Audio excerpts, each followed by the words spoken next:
67 years on this earth, and the most dangerous thing I ever did was learn how to be patient. My name is Jonathan McCarthy. I lived in a cream-colored colonial on Birchwood Lane in Naperville, Illinois. Nice neighborhood. Good schools, even though our kids were long grown. The kind of street where neighbors wave from driveways and nobody means it. I had a wife named Paula. A business. A life that looked from the outside like something worth envying. It wasn't. Welcome back to Dad's True Revenge. Grab your snacks, get comfortable, and remember the people in these stories had every chance to behave themselves. They just chose wrong. Drop a comment and be sure to subscribe. You're going to love it here. On a Tuesday night in October, at exactly 11:04 p.m., my wife walked through the front door smelling like a hotel minibar, looked me dead in the eyes across the kitchen table, and smiled like she'd just won something. I was finishing a bowl of leftover chicken soup. Homemade. I made it myself. You know what happened today, Jonathan? She said. Not asked. Said, like she was reading from a script she'd been rehearsing in the car.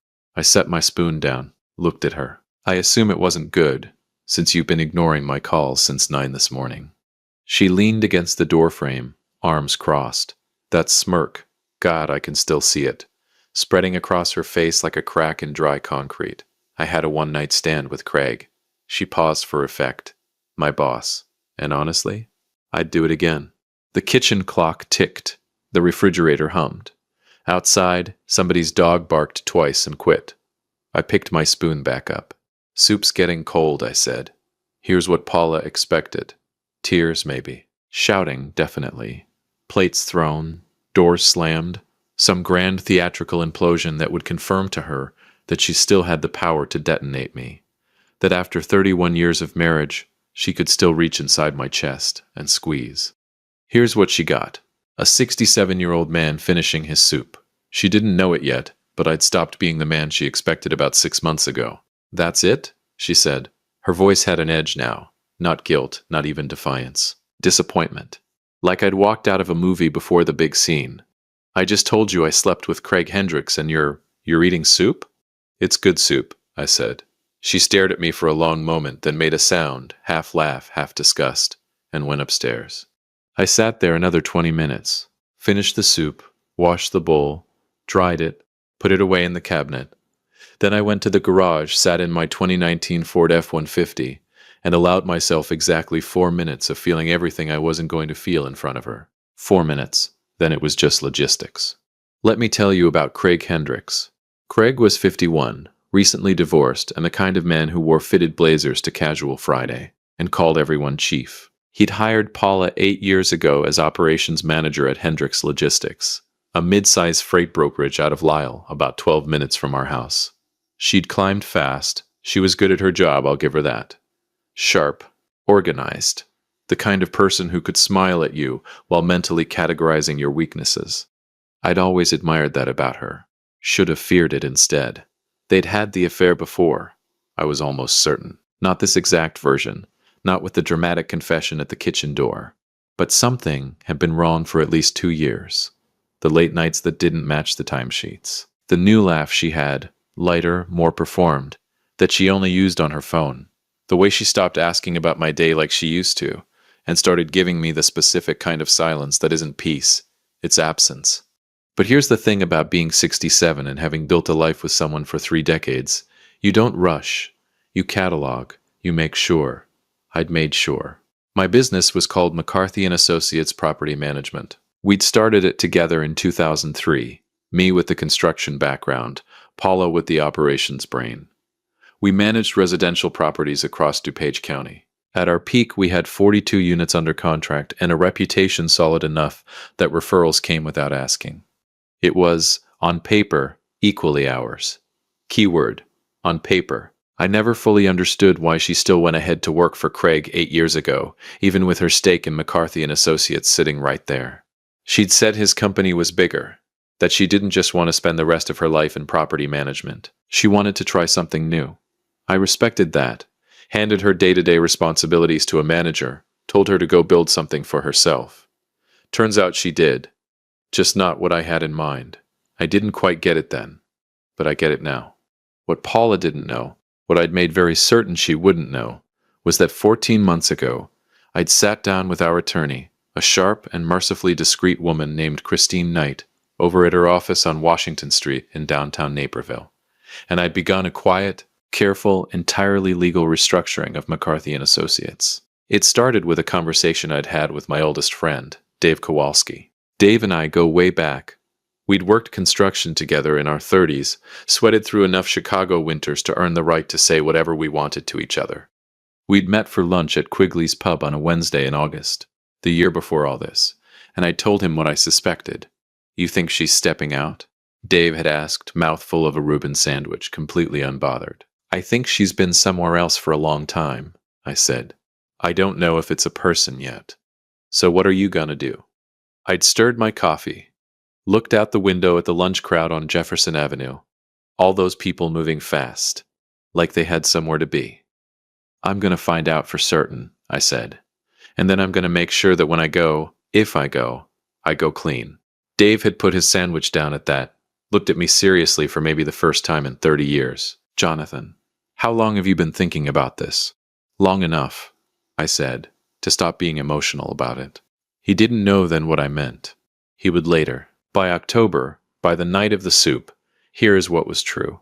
McCarthy and Associates had been quietly, methodically reorganized over the preceding 6 months. My name remained on the public-facing documents, the website, the letterhead. But the operating entity, the one that held the contracts, the client relationships, the actual machinery of the business, that had been restructured under a new LLC, one that Christine had helped me establish with the kind of careful precision that doesn't leave fingerprints. Paula was still listed as co-owner of the original shell. The original shell had 3 clients, a storage unit full of old filing boxes, and a checking account with $400 in it.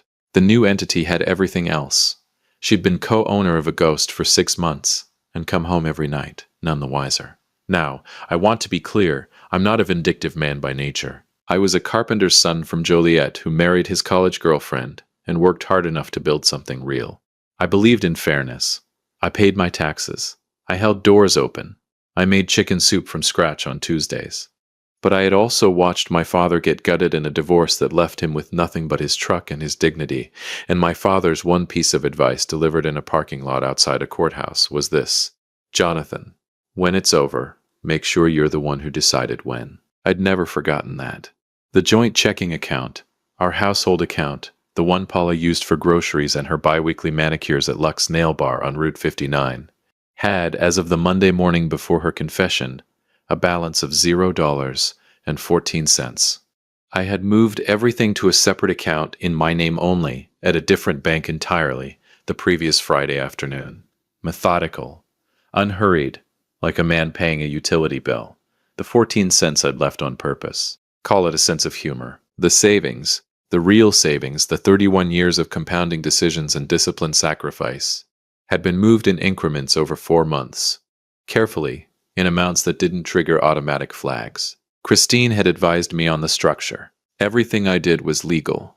Everything I did was documented. Everything I did was survivable in court, which is the only standard that matters when you're 67 and you've decided to stop waiting. I went back inside from the garage at 11:41 p.m. The house was quiet. The lights upstairs were off. Paula had gone to sleep, actually gone to sleep, with the breezy confidence of a woman who believed tomorrow would look like today. I stood in the kitchen for a moment, looked around at the cream-colored cabinets, the subway tile backsplash we'd argued about for 3 weeks in 2015, the little hook by the back door where I'd hung my keys every night for 19 years. Then I went to the hall closet and pulled out 3 bags I'd packed 4 days earlier. My clothes, my documents, every original, every record, everything with my name on it, and wrapped carefully in 2 layers of moving blankets, my mother's portrait, a small oil painting of Mary McCarthy done in 1974 by a local artist in Joliet, the only truly irreplaceable thing in the house. She was coming with me. She always was. I loaded the bags into the truck in 3 quiet trips. At 12:17 a.m. on Wednesday morning, I backed out of the driveway on Birchwood Lane for the last time. I did not leave a note. I did not call. I didn't need to.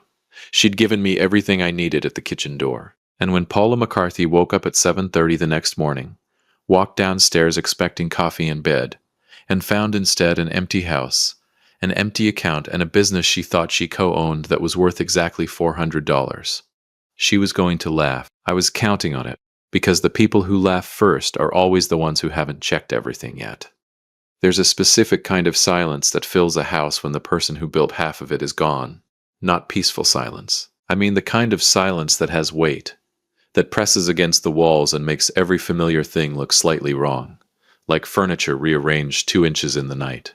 Paula found that silence at 7:31 a.m. on a Wednesday in October. I know the exact time because Dave Kowalski was parked one street over in his Silverado, sipping gas station coffee and watching the front of the house on Birchwood Lane, at my request, and he texted me at 7:31, light came on upstairs. I was already 40 minutes away, sitting in a corner booth at a Denny's off I-88 near Aurora, eating eggs I didn't taste, watching my phone like it was a detonator. I want to be clear about something. I didn't enjoy this, not the way people imagine revenge is enjoyed. All warmth and satisfaction. What I felt that morning was closer to the feeling after a surgery, relieved it was done, exhausted by what it cost, quietly certain it was necessary. Dave texted again at 7:44. She just opened the front door, looked up and down the street, went back in.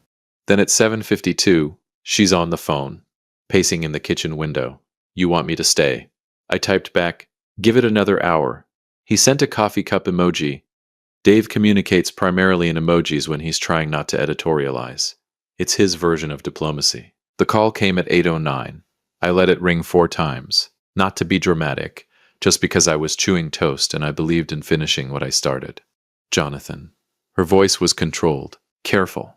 The voice she used in business meetings when something had gone sideways and she needed to appear like it hadn't. Where are you? Good morning, Paula. Don't. A beat. Where are your things? With me.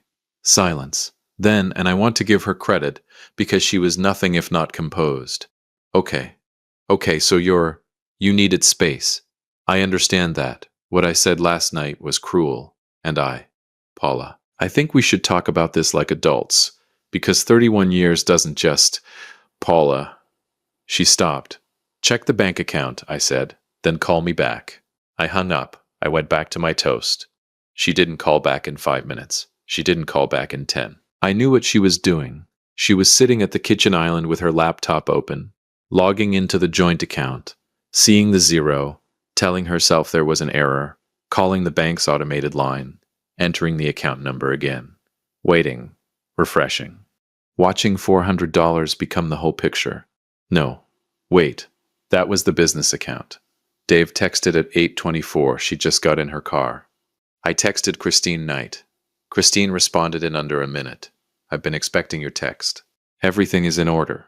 Call me after 10. Christine Knight was 54, Yale Law, and had the energy of a woman who had seen every variety of human foolishness and had long since stopped being surprised by any of it. She'd handled my restructuring with the efficiency of a Swiss watchmaker and the discretion of a priest. I trusted her completely, which was something I could say about very few people and 0 institutions. She had warned me back in September that the window between Paula discovering the situation and Paula lawyering up would be short. She's smart, Christine had said, reading through the documents I'd brought her. How smart? Smart enough to confess to get ahead of something, I'd said. She thought if she told me first, she'd control the narrative. Christine had looked up at me over her reading glasses. Did it work? She told me last night. I already moved the accounts last Friday. Christine had smiled, small, professional, genuinely impressed. Jonathan, you continue to be my favorite client. I didn't tell her she was competing with my chicken soup for the title. Paula drove to the office of a family law attorney named, I would find out later, Gerald Fitch, on Ogden Avenue in Downers Grove. Gerald Fitch had a 3-star Google rating, a website that looked like it was built in 2011, and a reputation as a brawler, the kind of lawyer who made up in aggression what he lacked in elegance. She'd found him fast. I'd give her that. She was in his office by 9:15 a.m. I know because my daughter Renee lives in Evanston and had been in my corner since I'd quietly briefed her 3 weeks prior, spotted Paula's Acura in the parking lot while driving past on her way to work. Renee texted me a photo and 4 words. Dad. She moved fast. I texted back. So did I. What Gerald Fitch was about to discover when he started pulling records was that there wasn't much left to fight over in the way she was imagining. The house on Birchwood Lane was in both our names. Yes, that was the one card she held. But McCarthy and Associates, the real McCarthy and Associates, the one with the 41 active property management contracts, the operating accounts, the equipment, the client relationships built over 20 years. That entity didn't have Paula's name on it. It had never had Paula's name on it. The original LLC she co-owned was still there, pristine, untouched. $400 and a storage unit on Napier Boulevard containing 11 years of archived paper files and a broken Keurig. I'd left the Keurig on purpose too. I'm not a monster. Christine called me at 10:03. She's retained Gerald Fitch, Christine said, without preamble. I heard. He's going to come at the business first. That's where he'll think the value is. And when he looks, he'll find exactly what we left for him to find. I could hear the mild satisfaction in her voice. The original LLC is clean, properly documented, and worth approximately $414 as of this morning. The 14 cents is a nice touch, by the way. I thought so, Jonathan. She paused. He's also going to argue dissipation of marital assets. He'll claim you moved money to deprive her. Can he prove dissipation? He can argue it. Whether he can prove it is a different matter. We documented every transfer. Everyone has a legitimate business purpose attached to it. The restructuring was a business decision made 14 months ago, well before any legal action. Your paper trail is, she paused as if choosing the word carefully, conservative. I was a carpenter, I said. We measure twice. I drove back to Naperville at noon. Not to Birchwood Lane. I'd taken a room at an extended stay on Deal Road. Nothing fancy, the kind of place with thin walls and a coffee maker bolted to the counter. Room 114. I'd paid a month in advance in cash. Dave met me there for lunch. He brought sandwiches from Portillo's, Italian beef, dipped the way God intended, and sat on the edge of my bed while I ate at the small desk by the window. She called her sister, Dave said. How do you know that? He shrugged. Brenda told Mike. Mike told Carol. Carol called me this morning asking if I knew where you were. He unwrapped his sandwich. Small town. It's a city of 150,000 people. And yet, he took a bite. Carol says Paula's telling people you had some kind of breakdown, that you left in the night without warning and she's worried about you. I considered this. She's managing the story, I said. Yep, she's going to paint me as unstable, erratic. A man who disappeared in the night without provocation. Seems like it. Dave looked at me. You okay with that? I took a long drink of water. Outside the window, a maintenance guy was blowing leaves across the parking lot, completely losing the battle with the October wind. Was I okay with it? I was 67 years old. I'd survived a father's divorce, a construction business in a recession, 2 kids, 1 miscarriage Paula and I had never fully talked through, and 31 years of a marriage that had quietly hollowed itself out like a tree that looks fine until the storm hits. Let her tell the story, I said. Stories have sequels. Dave nodded slowly. You've got something else. It wasn't a question. Dave, I said, do you remember back in 2019, I told you about the conversation I had with Eddie Marsh? Dave's sandwich stopped halfway to his mouth. Eddie Marsh was a semi-retired private investigator who operated out of an office above a dry cleaner on Chicago Avenue in Naperville. Dave had referred me to him years ago for a tenant background check situation. You hired Eddie? Dave said. 14 months ago, I said, the same week I called Christine. Dave put his sandwich down entirely. Jonathan, what did Eddie find? I reached into the inside pocket of my jacket and pulled out a folded manila envelope, laid it on the desk between us. I didn't need to open it. I had it memorized. The affair with Craig Hendricks didn't start 2 years ago, I said. It started 4.5 years ago. There were also some financial irregularities in the way Paula was managing the operations side of our business. Payments to a vendor called Apex Property Consulting. Invoices that don't correspond to any services we actually received. Dave stared at me. How much? He said quietly. Over 4 years? I said. $63,000, give or take. The room was very quiet. She was stealing from your company, Dave said. She was stealing from our company, I said. Which is an important distinction, because it means she was stealing from herself too. Which tells you something about how confident she was that I'd never look. She wasn't wrong to be confident. For 4 years I hadn't looked. But 14 months ago I had started looking, and I couldn't stop. Dave left at 2 o'clock. I sat in room 114 for a while after, watching the parking lot, thinking about nothing and everything simultaneously, the way you do when a decision you made a long time ago is finally irrevocably in motion. My phone buzzed at 3:47 p.m. Not Paula, not Christine. It was a number I didn't recognize. Chicago area code. I answered. Mr. McCarthy. A man's voice, professional. Careful. My name is Tom Greer. I'm a reporter with the Chicago Tribune's business desk. I've been looking into some irregularities at Hendricks Logistics, specifically relating to a vendor payment scheme involving an Apex Property Consulting. I understand you may have some familiarity with that name. I looked out the window. The leaf blower guy had given up entirely, just standing there in the wind, holding his machine, leaves doing whatever they wanted. I hadn't contacted Tom Greer. I hadn't contacted anyone at the Tribune, which meant someone else had. And the list of people who knew about Apex Property Consulting was very, very short. Mr. McCarthy? Tom Greer said again. Are you there? I'm here, I said. I just needed a second, because I suddenly understood that the game I thought I was playing, careful, quiet, controlled, had a piece on the board I hadn't put there. And in my experience, the most dangerous moves are always the ones you didn't make yourself.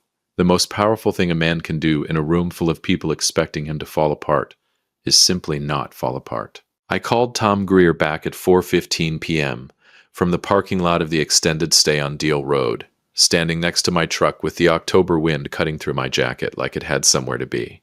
Before we talk, I need to know who pointed you in my direction. I protect my sources, Mr. McCarthy. I'm not asking for a name. I'm asking for a category. Was it someone inside Hendricks Logistics? A longer pause. The tip came from someone with direct knowledge of the vendor payment structure. I thought about the short list of people who knew about Apex Property Consulting. Me, Christine, Eddie Marsh, Dave, as of 4 hours ago, and one other person. Craig Hendricks. The man who'd been sleeping with my wife for 4.5 years had apparently decided that when the ship started listing, he wasn't going down with it. He'd thrown Paula overboard first and called the Tribune on his way to the lifeboat. There is a specific kind of justice the universe delivers that you couldn't have planned better yourself. I've learned to recognize it and get out of its way. Mr. Greer, I said, I think we should meet. We met the following morning at a coffee shop on Washington Street in downtown Naperville, 2 blocks from Christine's office. Tom Greer was younger than his voice suggested, maybe 38. Corduroy jacket, the alert eyes of a man who made his living reading people quickly. He had a recorder on the table before I even sat down. I brought documents. I set Eddie Marsh's manila envelope on the table. I wanted on the record that I'm not providing these for personal reasons. I'm providing them because $63,000 of fraudulent vendor payments passed through a business with my name on it, and I will not have my name on fraud. Tom Greer looked at the envelope the way a man looks at something he's been searching for without knowing it. He opened it, read for 4 minutes without speaking. Then he looked up. Did your wife know you had this? No. Does she know you're here? Paula hasn't known where I've been for the last 48 hours. She's been a little busy managing her narrative. He almost smiled. Almost. One more question. The restructuring of McCarthy and Associates, when did that happen? 14 months ago. Documented, legal, and entirely unrelated to any of this. He nodded slowly, closed the envelope, and slid it back across the table. I'll need certified copies. Christine Knight's office will have them ready by noon. He blinked. You already called your attorney this morning? Mr. Greer, I said, picking up my coffee. I called my attorney 14 months ago. I was back in room 114 on a Thursday morning when Christine texted me the link. I read it sitting on the edge of the bed in my undershirt, with a gas station coffee going cold on the nightstand. The headline was measured and professional, the way Tribune headlines tend to be. But the content was not measured at all. Tom Greer had done his homework. The piece detailed the Apex Property Consulting scheme in full. Fraudulent invoices, wire transfers, a shell vendor with no employees, no office, and no services rendered. It named Hendricks Logistics prominently. It named Craig Hendricks by name. And buried in the 4th paragraph, with the kind of casual devastation that good reporters deploy like a scalpel, it named the operations manager who administered the payments on the McCarthy and Associates side, Paula Louise McCarthy. Her full name. In the Chicago Tribune, I read that paragraph 3 times. Then I finished my coffee, got dressed, and called Dave. "You see it?" Dave said, before I could speak. I saw it. Carol's already texting everyone on the street. Brenda called Mike. Mike called me. The whole neighborhood knows by 9 a.m. Good. Dave's voice dropped a register. Gerald Fitch dropped her case yesterday afternoon. I heard it from his paralegal's cousin. He cited irreconcilable conflicts of interest. I sat with that for a moment. Fitch had been billing Paula to fight me for the business, the same business the Tribune had just reported she'd been stealing from. The same business that as of 14 months ago had been quietly restructured out from under her. He wasn't just fighting a losing case. He was potentially standing next to a client about to face criminal exposure. Even a 3-star lawyer knows when to walk away. She's got no attorney, no account, no business, and her name in the paper, Dave said. What does she do now? That is entirely her problem. The divorce was finalized 11 weeks later on a gray January morning in a DuPage County courtroom that smelled like carpet cleaner and institutional despair. Paula had retained a new attorney, a younger woman named Elaine Cole, who did competent work but had inherited a case with nothing left to argue about. The house sold in 30 days. After the mortgage payoff and the split, Paula walked away with $82,000 and a storage unit on Napier Boulevard. She kept the Keurig. I kept everything else. Craig Hendricks settled with Hendricks Logistics' internal auditors, who had apparently been building their own file long before Tom Greer called me, and quietly resigned in December. Last I heard, he was consulting somewhere in Arizona. Good weather for a man running from his reputation.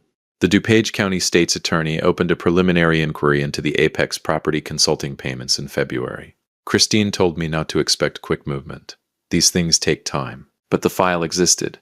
It had Paula's name on it, and files, in my experience, have a way of staying open. On the morning the divorce was finalized, I drove back to Birchwood Lane one time.